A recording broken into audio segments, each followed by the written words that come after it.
Musk and his team are opening us up to more deaths and critical economic harm. But Elon Musk is not content just to cause massive disruption and expose us to greater risk. No, he is also using his unfettered access to our agencies and our data to benefit himself.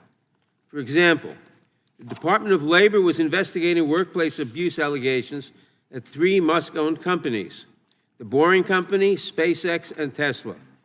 So, Musk and his team invaded the agency and gained access to their information on current and past investigations. Just days before they got access to the Consumer Financial Protection Bureau, Musk finalized a deal with Visa to process peer-to-peer payments for a wallet feature on X. Because the CFPB polices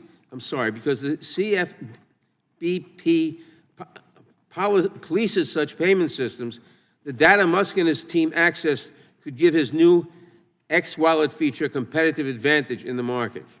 And as a kicker, the Trump administration instructed the CFPB to halt its work, thus ensuring that there's no one to keep Musk's new payment system from exposing personal data or enabling fraud.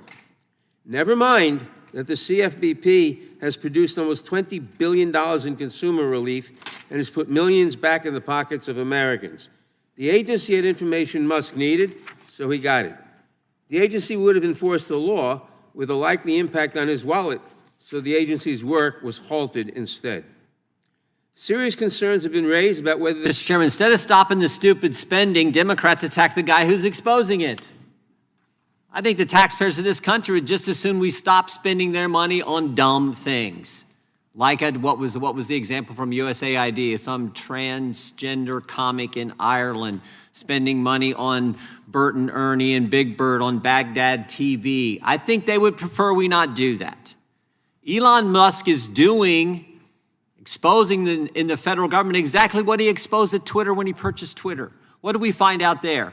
Big government was pressuring big tech to censor Americans. And you don't have to take my word for it. We had the Twitter files. Oh, and we also had someone else in big tech send a letter to this committee and tell us exactly what they were doing. Mark Zuckerberg said the Biden administration was pressuring us to censor. We did it. We're sorry. We won't do it again. Told the whole world that in a letter to this committee. So Elon Musk is now doing that for the federal government. We think that's a good thing. And to understand the fundamental difference the left has with us conservatives. Democrats believe it is the career elected bureaucrats who are supposed to run the country. We don't think that's the way it's supposed to work. We actually think it's the people who put their name on a ballot who get elected by we the people who make the decisions. And the guy who got 77 million votes on November 5th says he wants Elon Musk working for him, the elected member who heads the executive branch working for him, every bit as much as the federal employees, the people in Treasury who are supposed to have all the answers, or in USAID who be the career officials, working for him to expose stupid things our government is spending money on. And the Democrats are going to attack that guy? Go ahead. Go right ahead.